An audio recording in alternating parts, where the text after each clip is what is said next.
Season's greetings, Internet, and welcome to the first official video of the 12 vids of Oxmas for the 2021 season. In honor of this wondrous occasion, I've dug through my collection of VHS tapes and pulled us out a real treat.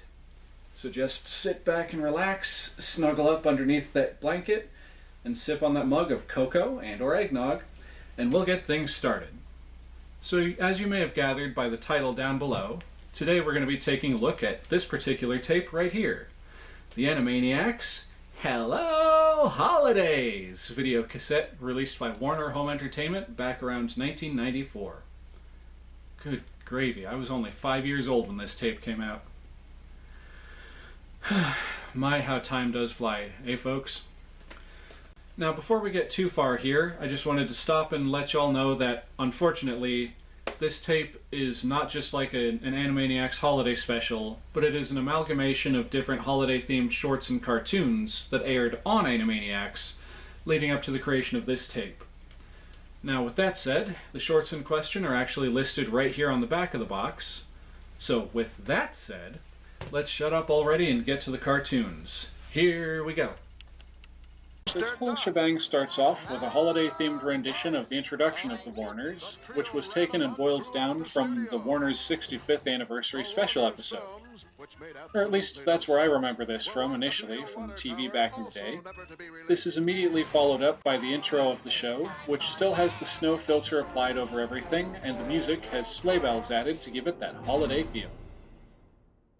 Once that's over with, we get treated to the first cartoon on the tape, starring Slappy.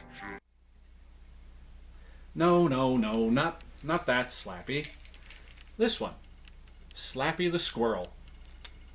Anyways, the short is titled "'Twas the Day Before Christmas" and features Slappy the Squirrel and her nephew Skippy. It's Christmas Eve and Skippy can't sleep, so Slappy reads him a bedtime story in hopes that it will put him to sleep for the night. The story itself is centered around the Warner brothers and their sister Dot preparing the water tower for the arrival of Santa Claus, and is told entirely in rhyme. The camera zooms out from the Warner's water tower over to the office of Thaddeus Plotz, as he, Hello Nurse, and Dr. Scratch and Sniff try to figure out who's going to be the one to deliver their gifts this year.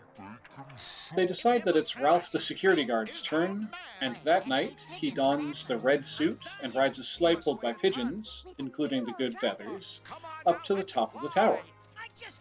After falling through the roof due to his ample frame, he delivers their gifts and then climbs back up their tree and back out through the hole he created when he crashed through their ceiling. He goes to fly off, but the pigeons just can't carry his weight anymore, and he plummets to the ground below. At this part, we get to see the real Santa as he flies off into the sky and wishes the Warners a Merry Christmas. The book closes, and we find that Skippy had taken over reading the story at some point, and Slappy has fallen fast asleep. Then Skippy excitedly rushes off to open his presents. Alright, now we get to see the next cartoon on the tape, Jingle Boo. Did somebody say boo? No? Well, yes, but not that kind of boo. And besides, aren't you supposed to be hiding away until next October or something? Friggin' Christmas fanatic, getting my hopes up. For your information, Oxmas, I can't rest until I've fulfilled my obligation to our fans. Thank you very much. Huh. Sorry for that interruption, folks, but the next cartoon on the tape is called Jingle Boo and stars everyone's favorite giant chicken, Boo. Wrong kind of Boo. What in the Sam Hain do you mean? What other kind of Boo is there? Chicken Boo? You know, that character from the Animaniacs? If you wear a disguise to look like human guys, but you're not a man, you're a chicken, Boo. Whatever you say, man. I swear, you and this Oxmas stuff gets weirder every year.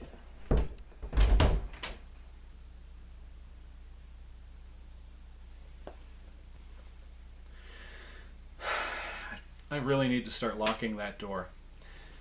Anyways, the short starts off at a department store and transitions from the exterior, where people are looking in the windows at all the wonderful things to buy, to the interior, where we get to see shoppers going about and doing their shopping. We cut over to a long line of people waiting to see Santa Claus. When the camera pans over, we get to see that it is in fact that Santa is being played by a giant chicken in a Santa suit. He's sitting in front of a machine that dispenses whichever toy each child asks for. Then one child turns out to be afraid of Santa Chicken because of the fact that, well, he's a chicken. He tries telling his dad this, but as things usually go in these particular tunes, no one believes him, and the rest of the people in line laugh at his accusations. The kid gets sat upon Santa's lap and tries to pull the beard off, which consequently leads to the whole setup getting torn down, as well as the disguise completely falling off. Upon seeing that the Santa really was a chicken this whole time, the other shoppers in line start freaking out, and the owner of the store comes over to see what all the fuss is about. Upon hearing several customers complaining about their children having been traumatized and declaring that they'll never shop here again, the chicken gets fired and is literally kicked out of the building. Flying up through the air, out through the roof of the place, he sails off into the night and winds up landing in the sleigh of the real Santa. Because of this being a Christmas-themed episode of Chicken Boo, they let him have a happy ending, and he rides off in Santa's sleigh into the night, while the elves on board sing a special rendition of Jingle Bells just for him before the clip ends. Okay, that's 2 down, just 6 more to go off the list on the back of the box. And with that said, let's move right on to the next one, Yakkos Universe. Right after this quick little musical interlude about slipping on the ice.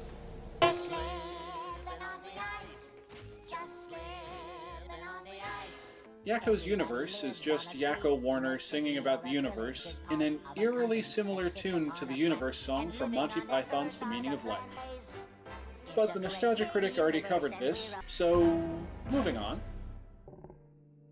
This next bit, which isn't listed on the back of the tape, is one of the famous Good Idea, Bad Idea cartoons starring Mr. Skullhead, and or Mr. Bonehead, depending on which season of Animaniacs you're watching, in which he has some fun finding Easter eggs.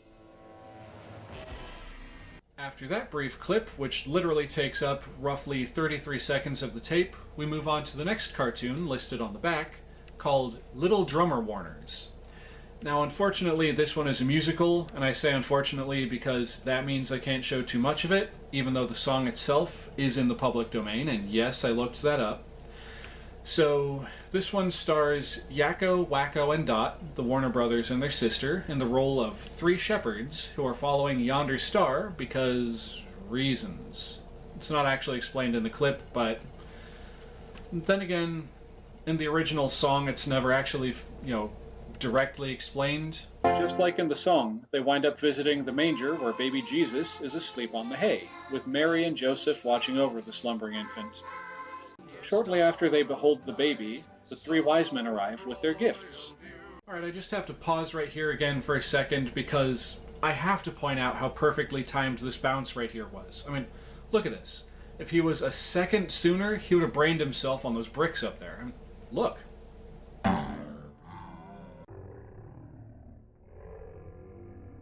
Dude's got skills. That trio initially come on screen singing We Three Kings, and then transition over into the song The Little Drummer Boy, as they lay their gifts before the baby. This, of course, leads us to Wacko asking if he may play his drum for the baby, and Mary gives a nod of approval. Then the Warners shift over into playing a jazzy swing version of the song, and this wakes the baby who, unlike in real life, who would be crying and screaming bloody murder, the baby Jesus just smiles up at him. The song wraps up, and this cartoon comes to an end. Okay, that's 4 of the listed cartoons out of the way. Now let's move on to number 5, titled A Gift of Gold. In this particular animation, I personally believe, in my own honest opinion, is one of the best, if not the best, cartoon on this entire tape. One thing that you'll notice right away about this next clip is that it is narrated by Winnie the Pooh. Or you could make the argument that it's narrated by Kaa from the Jungle Book, the big python guy who kept trying to hypnotize everyone. Either way, I think that's kind of special in and of itself. So the story here revolves around some wrapping paper in a store, the gold one to be specific, and the journey it goes through from being used to wrap up a Juggling Joe toy. Great, now I want a juggling Joe doll. That thing looks awesome! To being ripped off of the toy and thrown away on Christmas morning, to landing in the dump where a strong wind current nabs it and sends it flying through the sky and onto a busy freeway, then gets blown into a nearby harbor where a fisherman plucks it from the water and casts it away, and the wind whisks it off to an alley several blocks away. Geez, this wrapping paper really gets around. And then just when it seems like this is the actual end for the wrapping paper remnant, a homeless man carrying a little toy happens to find it and uses it to wrap the little drummer bear and walks off down the alley to where his wife and son are sitting on the tailgate of an old station wagon. He gives the gift to his son, who carefully undoes the wrapping, unlike Mindy earlier who rips the wrapping paper to shreds, and winds the little drummer bear inside, then neatly folds up the paper and puts it into his pocket. At this point, Pooh Bear utters this line, and it just gets me in the feels every time. I don't know why. In a world where so much is disposable, it's truly a thing of wonder when the little things are appreciated. So after that particularly spirited, holiday-themed kick in the feels, we get treated to another of the classic good idea, bad idea segments of the show. This one is about caroling and features one of the few glimpses of the whole Skullhead family. It's time.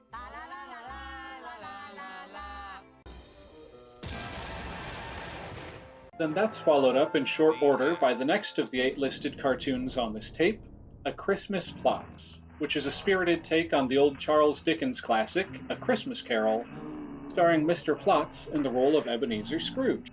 This one starts off with Thaddeus Plotz being fed up with the fact that everyone keeps sending him fruitcakes, which is just hilarious if you think about it, and he even uses one as a weapon when he throws it at a group of carolers out on the lot. Soon after, Ralph the security guard comes in and wishes Thaddeus a Merry Christmas while giving him a fruitcake his wife had made for him. Shortly after this, Mr. Plotz fires the poor lug because he hasn't been doing a good job of looking after the Warners and keeping them out of trouble. And, of course, because of the high costs in repairing all the things that they destroy during the day.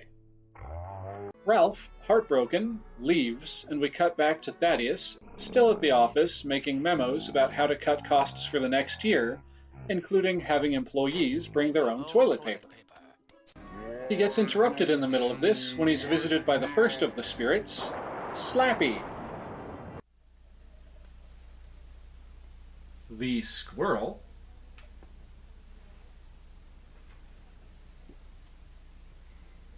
in the role of Jacob Marley, who shouts at him to lighten up.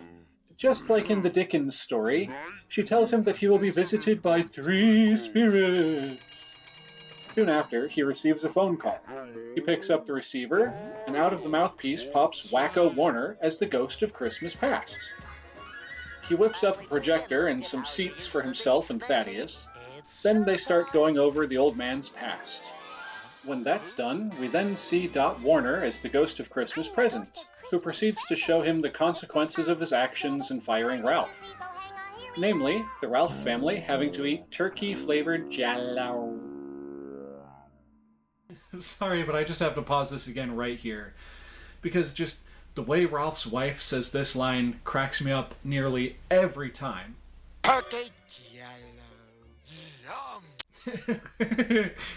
I don't know precisely what it is, but just the slow, drawn-out, drawled way that she's like, Jell-O. It just gets me every time.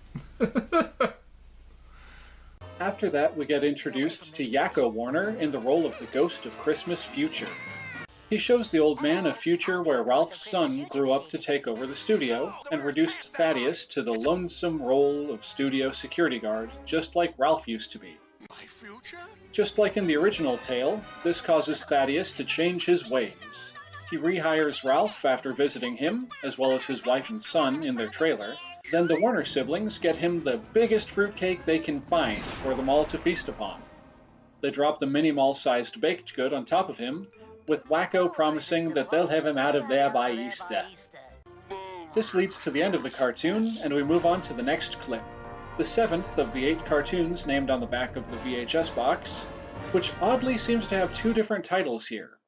On the back of the box, it's called The Great Wackarati, Jingle Bells, whereas the clip on the tape itself is titled The Great Wackarati, The Holiday Concert. Regardless of what it's called, let's take a look at it. The whole short musical is just Wacko Warner, as Wackarati, belching out the tune to Jingle Bells, while Yakko plays piano accompaniment. I remember finding this stuff funny as a kid, but now it's just, well, it exists. Finally, we made it to the last of the 8 cartoons listed on the back of the VHS box, this one called Nighty Night Tune, which is a parody of the children's book Goodnight Moon by Margaret Wise Brown. This clip is once again narrated by Winnie the Pooh and/or Caw the Snake. For this one, we get to see one of the different interpretations of the inside of the iconic water tower, as the narrator goes along talking about each of the inhabitants in a soft, rhyming tone, just like in the book. Then after a good night has been said to everyone in the cartoon, it ends with Yakko saying goodnight to Wacko's underwear. Thus concludes the programming on this tape. Well, aside from the very end part after the credits, where they threw in one more instance of the Warner siblings wishing everyone a Merry Christmas!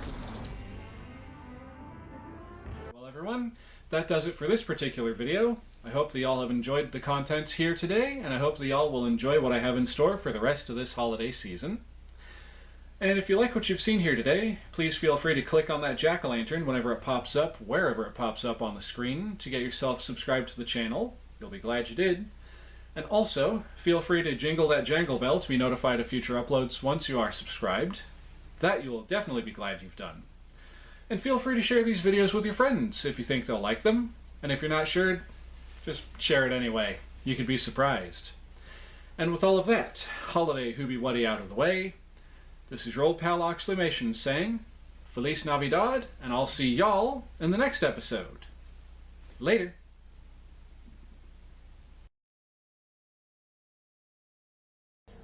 Alrighty, that's 2 down of...